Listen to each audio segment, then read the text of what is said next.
As part of our meditation this evening, these words from Gitanjali Tagore, and as always with these great masters, these mystic poets,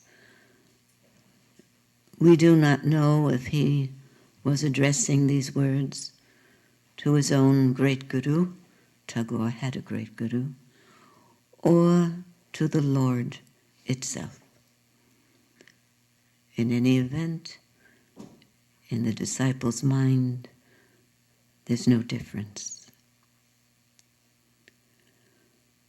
What divine drink would you have, my Lord? What divine drink would you have from this overflowing cup of my life?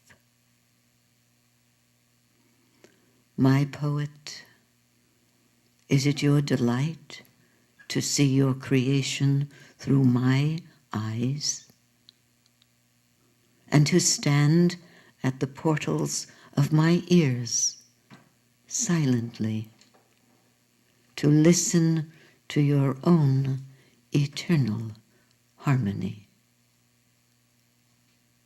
Is it your delight? Your world is weaving words in my mind, and your joy is adding music to them. So, you give yourself to me in love, and then you feel your own sweetness in me. You give yourself to me in love, and then you feel your own sweetness in me. The great Tagore. We're being told very clearly that there is a sweetness in us, a sweetness that is just there when all the veils, when all the coverings, when all the conditioning of our past fall away.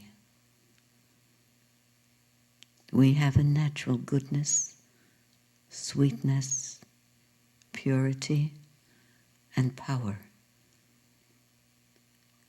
that needs to be revealed through meditation. So feel yourself now in a let go, meaning not caring, not wanting or expecting anything from meditation. Meditation is our natural state. It cannot be practiced. It cannot come about through discipline.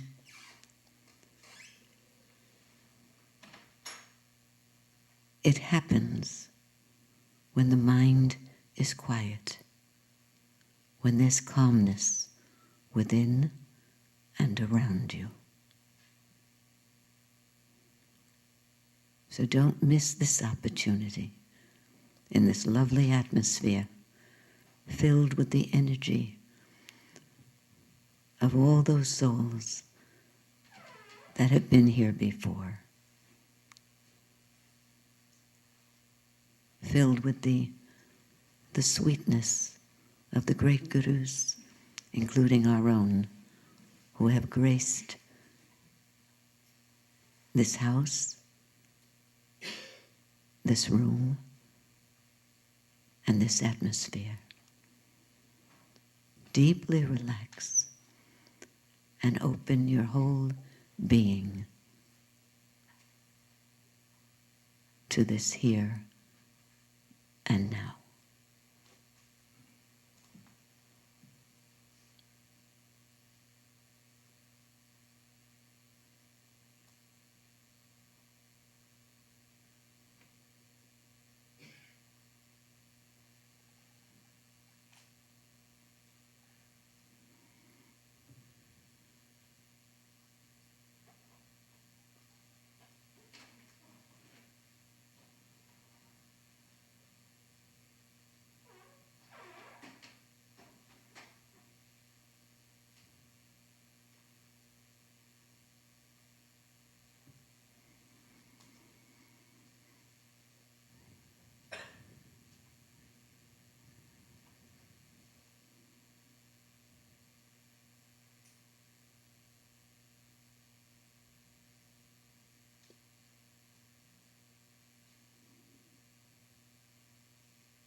I have two very interesting readings tonight, and they blend one with the other because they're really about ending karma.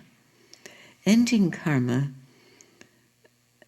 as spoken of here by Sri Brahmananda and Osho, is more about ending the prison of the past, because we're all in that prison. The prison of the mind or the memory. We may not feel it when we're young and exuberant and our whole life is ahead of us. But this is the time to pay attention to that, whether we're really free or whether we're locked into all that we've heard, all that has happened to us, all that has been influenced in our lives by others, not by ourselves. What Krishnamurti calls second-hand people. We tend to be the reflection of what our family members, our teachers, our friends expected of us. And we're all affected. We're affected by newspapers, by television, by Facebook. We're affected by others in our lives instead of being in constant touch with our origin, with our freest being, our clearest and most powerful being. And tonight's readings address that. Speaking of Facebook, people know that the only thing I do on Facebook is post quotes from these programs. These programs and the one in the city, if you want to know about that one. City program, I have the address here, if you'd like to come to that, first Wednesday of the month. It's the ashram's program in the city. But that's my main job. I just post when the programs are and quotations from the programs so people who are not able to attend get a little fragrance, get a little glimpse of what was our topic. Most of the time, nobody responds except to say they like it. They like it. I get a lot of likes, you know. But once in a while, when I quote from, and this was a quotation from the Katha Upanishad, one of the great Upanishads.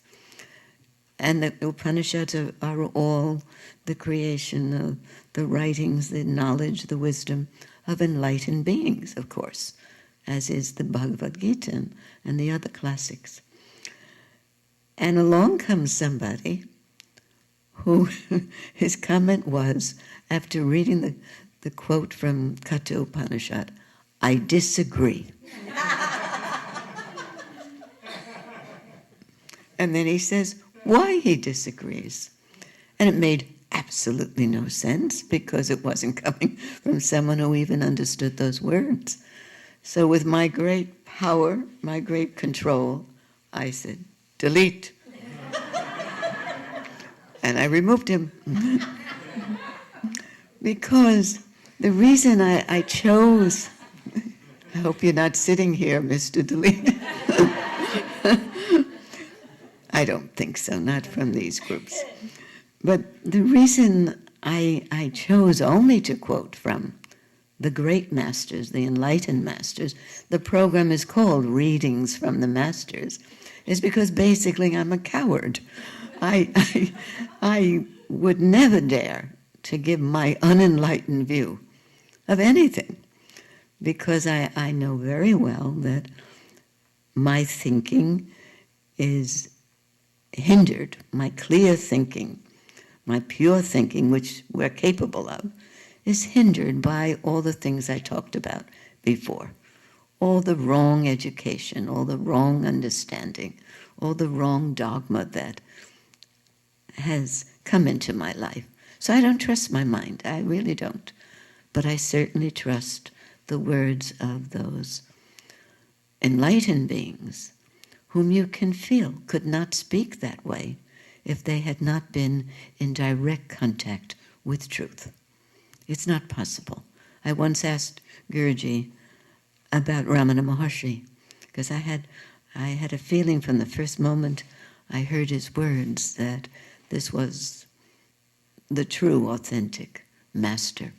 And you know there's a difference between a master and a teacher. A master, you just need the presence. You don't need words. You don't need theories. You don't need answers. You need direct transmission, reminding you instantly that you are knowledge itself. You are power itself. You're omnipresent as consciousness. That's the reminder they give in their presence. The teachers teach. They're more assertive. They're more aggressive. They want something. They want to help. They want to bring you up. So there's a different energy around a teacher than there is around a master. You understand that? It's a different. Ramana Maharshi spoke no more than 100 words a day. That's what we take to say hello. How are you? We talk a lot, Westerners especially. But in this reading, this excerpt from the Atmabodha, which is based on Shankaracharya's teachings, and this book is called Atmabodha, Self-Analysis and Self-Knowledge, with a translation and commentary by Gurji, and you'll get a taste of the beauty and the power and the poetry that's behind this great work of Shankaracharya and Gurji's commentary. Gurji is saying now that because we really don't have as yet a repeat of our own direct contact with truth, with the knowledge that we are that, I am that. Because we're handicapped by only being a certain way along the journey, we haven't yet reached the easy part where we just let go and let be. Gurji is reminding us that we do need the testimony of those who have had that direct experience. Because when you accept the fact that these great masters have no reason to lie to us, or not to focus on exactly what we need to hear, and they know better than to be untruthful, the great masters. When you realize that, then you pay more attention to what they're saying, because there has to come a moment when we just trust, a word Gina used recently.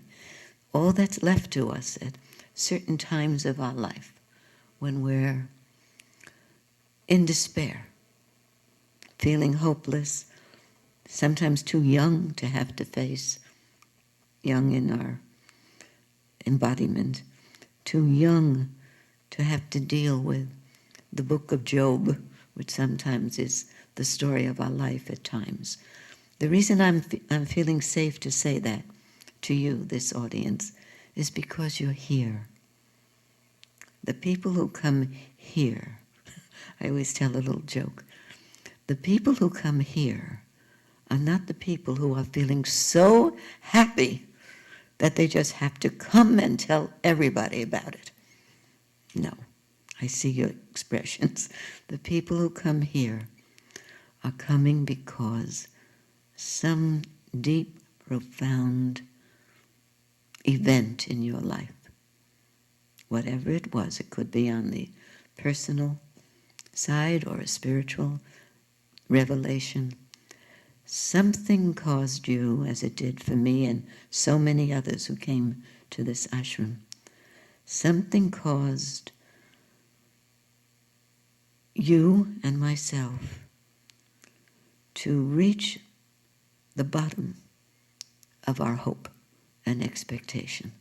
Some betrayal, that's a big word, a betrayal of family member or friend or teacher or just something in life broke the spirit of the child in you, but not completely. What happens is that is a wake-up call. What was that? Speak about a wake-up call. I swear it sounded like, I'm up, I'm up. I'm up, was that you? No? The phone. Honestly, I don't know what kind of mood I'm in, but I heard, I'm up, I'm up, I'm up, I'm up to hear you. I take everything as a sign. My guru's in the room and there's no question about it. But it is a fact. If somebody slipped through and did come here because you just wanted to share your happy mood, that's one thing. But if you come from the other end, feeling that you must find out the truth of your life and why there has been so much suffering, if not to you, if not for you, for the rest of the world. The world needs to wake up, but we have to start one person at a time. You have to start with yourself. As I always, every day, start with myself. By that I mean I read what resonates with me, and I assume that it will with you as well, because we're all in the same boat. Until we're totally free, we're all in the same boat. We need the guidance inwardly,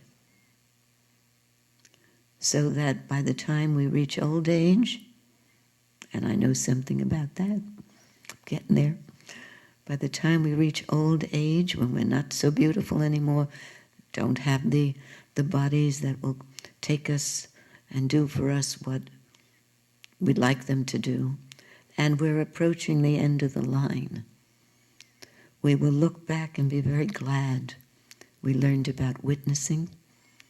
We were meditating all our lives, and we were at least aware that we could come out of the prison of the mind and what is involved. Tonight's readings. Guruji begins this part of the commentary saying, self-analysis is the process of research. They're always astounding.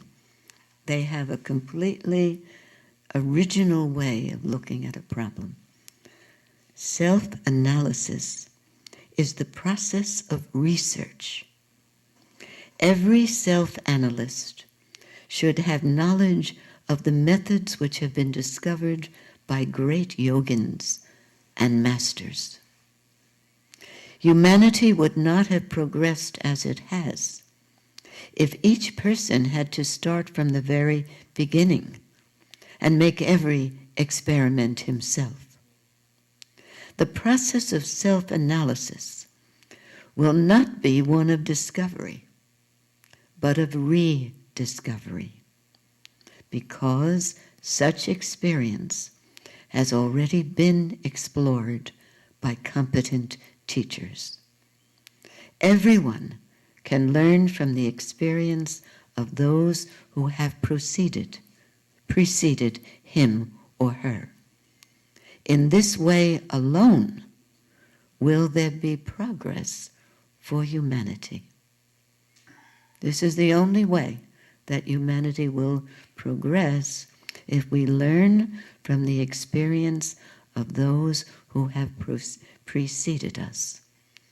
You heard the point before that it would take too long if we experimented, if we went over everything that has already been gone over by the great enlightened masters. I'm so grateful myself for having not only had Sri Brahmananda as my guru when he was in his physical body, and continuing right now to experience him in his formless form, but he introduced us here at this ashram to the great masters, Ramana Maharshi, Shankaracharya, Tagore, Ramanuja,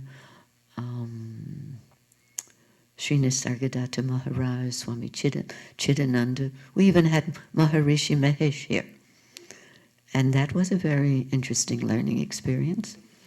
And we had Swami Bhaktivedanta living here. Did I mention Swami Chidananda of the Divine Life? And we had Satchidananda. Swami Satchidananda lived here for 3 years. We were introduced to many, many, many great masters. Krishnamurti, not that he came here, but Guruji took us to him when he spoke in New York City. So we began to get a feeling of who was who and what was what. And if we weren't sure of some of the people who came here, whether they were teachers or masters, we asked the dogs and the children. Seriously. We watched how the dogs behaved in the company of this guest, and they behaved completely in a different way when it was a master here. And the children the same way. They would, one of the children was our son, who was 6.5 when he met Guruji and came here. And we said, we're going to watch how he greets the different people. After he met them, if he saw them again, and it was just a teacher, he'd go, hi. That was, hi, how are you? From the children. But if we had a master here, children just very quiet, very humble, lowered their voices when they were around and bowed. There were Americans, they didn't know to touch the feet. But you could see, they could feel the presence of the masters. So we watched the animal, even the birds, we watched the geese. We had geese here, how they behaved. They know. They know frequency, you know that. Babies know. So that's who you have to trust. How did the geese behave? The geese lowered their voices. They were the honking geese, and they more or less whispered as far as geese are concerned.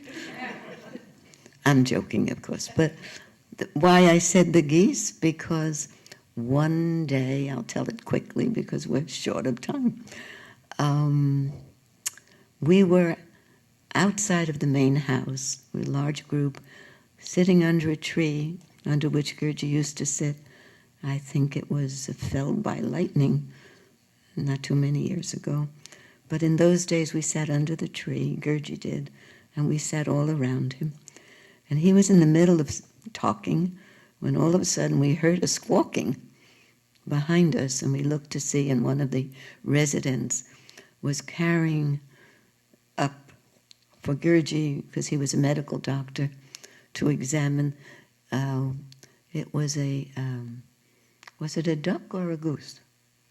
A duck. Will that fall under the same category? Okay. It was a duck in pain. You could tell from the squawking. It had broken a foot. And one of our residents found it, brought it to the group, and as it neared Guruji, because he said, bring here. As it neared Guruji, it was almost like he could hear what the goose was squawking about. He said, bring here. As it got closer, like where the first row is, the duck stopped making sounds. And then Guruji, he said, hold it to me, I want to see. He didn't look at the foot. He looked in the eyes of the duck. And they both were quiet, looking at each other. Happened before with Guruji and animals. It was a trip just to go with him to the zoo. He would linger for 20 minutes in front of each cage and meditate. But he looked at the duck and he said, you will be quite all right, to the duck. And the duck didn't do anything, didn't say anything. And then he said, he looked at the foot, he said, it's broken. I will set later. You take him, give him something to eat in the dining room. I will come later. That kind of moment is what tells me that it's the frequency. It's the frequency. There are people here who have seen Gurji with cats and dogs. The dogs used to sit in his lap when he was giving program. They'd put their paws right on his lap. And children would think nothing, little ones, 2 years old, think nothing of coming up and sitting in his lap because there was unconditional love there. The children felt it. And a sweetness. And Gurji would pat them on the head, keep talking. But they were just happy to sit there. And then they'd get up and leave. But we all wanted to do that. We all wanted to sit on his lap and be patted on the head because there's a certain feeling you get in their presence. This is what he says next. These are only 2 paragraphs. Rich or poor, high or low, everyone, without exception, lives in the chains of karma. Rich or poor, high or low, everyone, without exception, lives in the chains or fetters of karma. And everyone will be compelled to clear his account and pay the debt of his karma. For it is karma which keeps a man or woman in the prison of the body or the prison of the flesh. If one does good deeds, one may be born as a rich man or a nobleman in a good environment. However, even such a birth will not bring him or her liberation from the wheel of birth and death. Instead of being a Class C prisoner, he may become a Class A prisoner or a Class B prisoner, but he's still in prison. This prison cannot be overcome without the knowledge of self, Atman. Without knowing who we are, without knowing I am not this, I am not this, because those change. I'm not these failing senses. Because the senses start to go, he told us, starting with the age of 30. We're not what we were before 30. After 30, the senses, the eyes, the ears, they're not the same. Little small difference, but we're on our way to seeing firsthand that if the senses are constantly changing, that means they're not real. They're not real and they're not what we are. How could that be what we are? I know what I feel when I sit here. I know there's an I awareness. It's not your I awareness, it's mine. And your I awareness is not mine, right? But pay attention, that sense of I am, you had when you were 7 years old. Maybe younger, 5, 4. But it was the same sense you had of yourself when you were 17 years old. The body had changed. And when you were married and an adult, you had a family, that didn't change your sense of I. And don't wait until you're 70 to find out that what I'm saying is true. Feel it now. You've had enough bodies already in your life. You had the 7-year-old, the 17, the 27. And as it continues, you'll have many more bodies. And each one you say, this is who I am. That doesn't make any sense, does it? Was I not that 7-year-old? Not the body. That was my covering, my body in which the soul took embodiment. But my awareness, my witnessing I, that has not changed at all. From the time I first became aware that there was something watching my movements, something observing my thoughts. What is that that watches your thoughts? that says, oh, my mind is cluttered with thoughts, or oh, my mind is empty today. What? When I worked in a clinic, I like to tell the story. I worked as a stress therapist in a large clinic, outpatient clinic in New York, and I'd have clients running into the room. I'm going crazy, Joan, please help me. I'm going crazy. I said, how do you know you're going crazy? Well, I feel I'm going crazy. I said, no, that's not how it works. When you're really going crazy, nothing's wrong. Everything's fine. But if it feels wrong, it means there's something not crazy, being worried by the craziness. And from then on, we had a good relationship. But it's just what I learned from him and the teachings. If we can't say we're depressed or we're lonely, we can say, as he taught us, oh, I'm having depressing thoughts. I'm having depressing thoughts. Or there are depressing thoughts going on in my mind. Or there are bad memories crossing my screen of consciousness. See the difference? But there is something that sits apart, untouched by all the changes it's observing. And that's why we're taught to learn the knack, the art of witnessing, stepping apart from the body, apart from the mind, and watching the body behaving, watching the mind in trouble, but always aware that there's a quiet entity watching all that commotion, that is quite still and motionless. My words are nice, they're agreeable, comforting, but you won't really get the true benefit until you do it. So you can learn the art of witnessing. This prison cannot be overcome without the knowledge of Atman. I said at the time of the terrible Bernie Madoff period that he was one of our great teachers. Didn't mean to be. But he showed us just what Gurdjieff is saying here, how overnight the wealthy, because of their karma, not because of Bernie Madoff alone, there were people who did not invest that way, but because of their karma, had to be awakened sharply from the illusion that they were rich, that they were powerful, that they could do anything that they set their minds on doing. The same thing happened during Gurdjieff's lifetime with the Shah of Iran.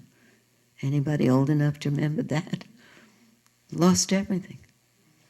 Ended up in prison, real prison, not only the prison of his mind, but ended up in disgrace, hated, with his family, having nothing. Same thing with Bernie Madoff. It's like every so often we need these examples to alert us not to fall into the trap of materialistic way of thinking. That's why Gurdjieff said, rich or poor, high or low, everyone without exception lives in the fetters or chains of karma. Every one of us sitting here. So we have to do something about it before we're too old to deal with it. Because when we become old, we become depressed. We become more and more helpless in our outlook, especially if we're alone becoming old. We have to do it now so that when we do become old, we'll be fully aware it's only the body. It's only the body that I'll be exchanging. No need to be afraid of dying. What is dying? Dying is dying to the moment, to the past. That's all. Last Saturday we read that death is part of the life and death cycle. It's a circle. There's no beginning, there's no end to it. It just continues. It's psychodynamic processes, Gurdjieff called it. That was another program. That was last week. Any questions about that? So take a deep breath. And now as you breathe out, release all the language, all the words. This will only be 60 seconds. So feel yourself letting go and opening up to this now. Feeling it, perceiving it, imbibing it.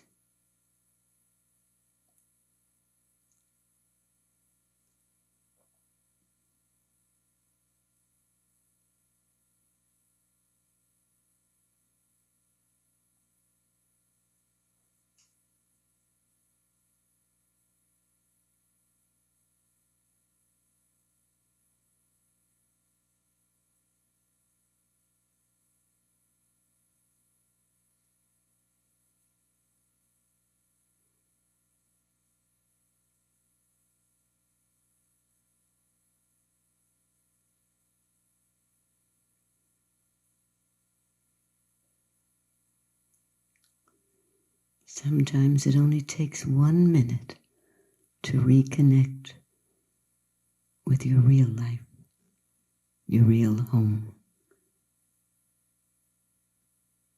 I am that I am.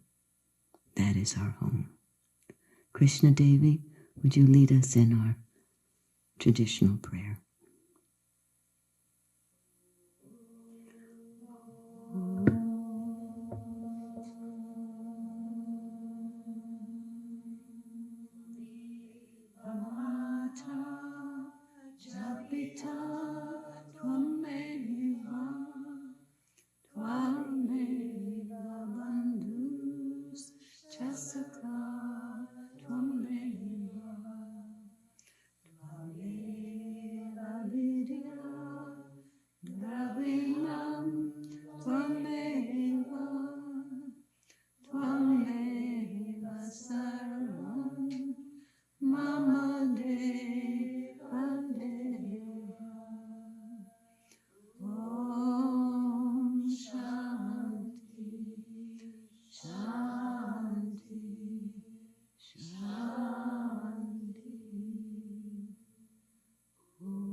Thank you, Krishna Devi.